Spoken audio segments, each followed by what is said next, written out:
Hey look, that Opbuff made him the second best jungler. Cool. And it's gone. But hey, at least he's still the second best top laner. Cool. And it's gone. God damn it! Hey guys, today I'm gonna teach you how to be a moron. They really milked this stupid druggy vibe. Mundo will go where he pleases. At level 1, you want to take Q. There are a couple things for this ability. It uses health for each cast, the damage is based on a percentage of the target's current health, and has a minimum damage baselines to ensure you can actually kill with the ability. Kill the target with Q, get most of the health used for the ability back. Hit the target with Q, but you don't kill them, only get 40% of it back. Miss your Q, well, you get nothing, and you're a bigger idiot than Mundo for somehow missing a full wave of minions and the enemy champion. Because of how little health you have and how costly the ability is at level 1, until you put at least 3 points in the Q, only use it to last hit. The minimum damage at rank 1 is 80, which is reduced even further by the target's base magic resist, making it not worth the health loss even if you land the ability on the enemy champion. On top of that, everyone has a low health pool early on, so the Q damage, even if they're at full health, isn't much higher than the baseline. But if your jungler wants to gank or your team wants to invade at level 1, using Q for slow is fine since the crowd control effect can secure a kill or force flashes for either you or your team. At level 2, you want to take E. E is the most cost efficient for the amount of damage and the defensive stats the ability provides. It has a passive that increases Mundo's magic resist by 2% whenever Mundo takes magic damage or uses one of his abilities, increasing to a max of 6% for each point put in E. Since E's damage scales with Mundo's health, scales with the target's missing health, provides bonus AD and attack range, and is an auto attack reset, enemy laners will think twice about trying to fight you early on since the initial headbutt will hurt like hell, but your following auto attacks will hurt just as much. Combined with Grasping and Dying, auto attacks empowered by both E and Grasp be like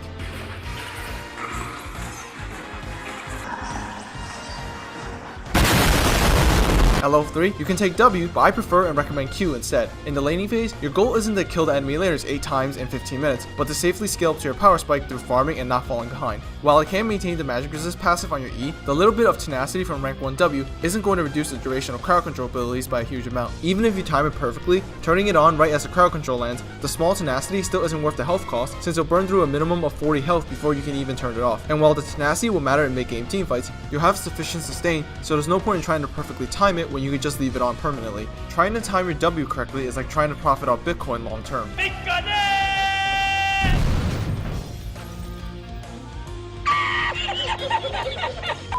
While the damage can be used to push the wave, it's very rare you want to put yourself at risk for the amount of damage this early on, which is generally only after a successful gank or when the enemy randomly recalls. In comparison, E's damage can easily match and out-damage the enemy's damage output, keeping the wave held in that position. Instead, the earlier you have more points in Q, the better. Compared to rank 1 Q, it's a lot more punishing for the enemy laner to block a rank 2 Q when the base damage increases 50 points with each additional rank, so they can't freely deny you minions even after getting a good trade. Plus, you heal more from Ravenous, Revitalize, and Spirit Visage when the health cost is refunded. For skill order, against enemy teams with little or no crowd control, you want to max Q, E, W. Without a couple points in E, there's no point in leveling W either to sustain the magic resist passive on your E or tenacity when running at carries, since you won't have the damage to nuke them when you're finally in melee range. You can max whatever second if the situation requires it. For example, if the enemy team has 17 forms of crowd control and Tabizer are needed, you can straight up max W or put 3 points into E and then max W to have sufficient tenacity by mid-game teamfights. In the same amount of time, the burn damage from Mundo's W will do just as much damage as Q and E. Just don't max W first because you're basically a very slow suicide bomber if you do.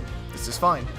It burns! Why does it burn so much? Whoa! No matter the situation, the max damage combo should be Q, auto attack, E, auto attack. Before putting at least 3 points into Q, it's better to Q as early as possible to maximize the percent current health damage, and then use the follow-up Qs for the slow over the damage, since your E and your auto attacks will do more damage at the fraction of a health cost. Also, be careful not to cancel your auto attacks with your E by accident. If anything, unless the fight is close down to the millisecond, it's better to ensure your auto attack damage is registered and then E. After 3 points in the Q, the base damage will guarantee a sizable amount of damage after level 5, no matter how much health the enemy later has, so feel free to spam it in the fight if you have enough health to spare. After you smack them with Q, start kiting towards their turret if you're confident in winning the fight, because a solo lets you kite and stay in range easier.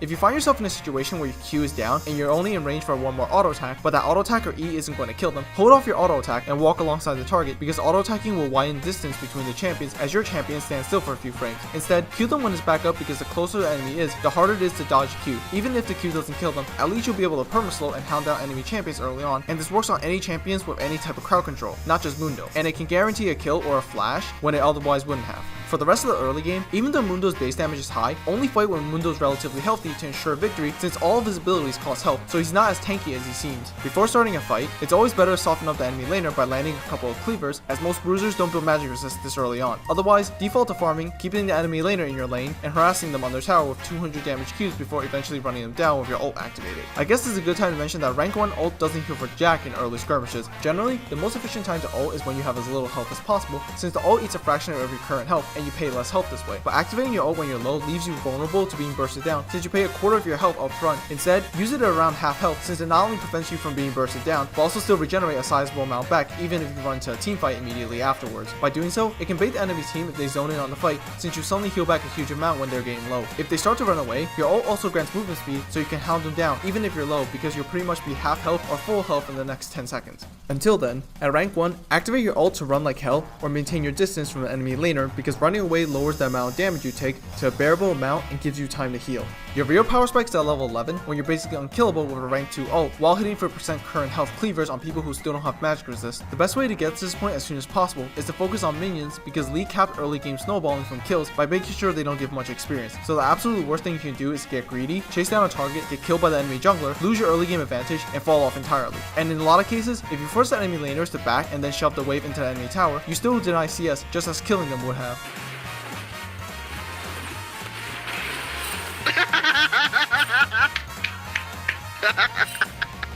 In the mid game, this is Mundo's last opportunity to be relevant in terms of damage. Because he's not particularly fast or has good long range crowd control, it's often better just to flank from your side if your team isn't completely behind or low on health. It also changes the direction of the enemy team's skill shot, since they'll have to focus you down or you just run a train on their backline. Unless you purposely want to tank everything and let your teammates follow up, there's not really a point grouping early where you can flank the enemy carries from behind with the element of surprise. With the standard tank build of Sunfire Cape, Spirit Visage, and Warmogs, whether you group or flank, you can freely soak up damage and start winnable fights, since you'll heal back the damage with Warmogs after a fight, gradually weakening the enemy team and forcing them to give up objectives. And during a fight, when you pop your ult, you'll be out healing everyone's damage while running in Mach 3 with the bonus move speed. Same as in the Trundle video, while you aren't guaranteed to win 1v1s in the side lane at this stage of the game, continue to pick up and shove out waves to leave them in better positions, either by breaking waves that are slow pushing towards the enemy team by fast pushing them out early on, or picking up waves that are about to crash into your turret and stopping them from slow pushing back towards the enemy, as well as taking a chunk out of your turrets. What are you aiming at? Come on, get toward range, damn it. There we go. What are you aiming at? There's no one that can save you from that mess. Only yourself.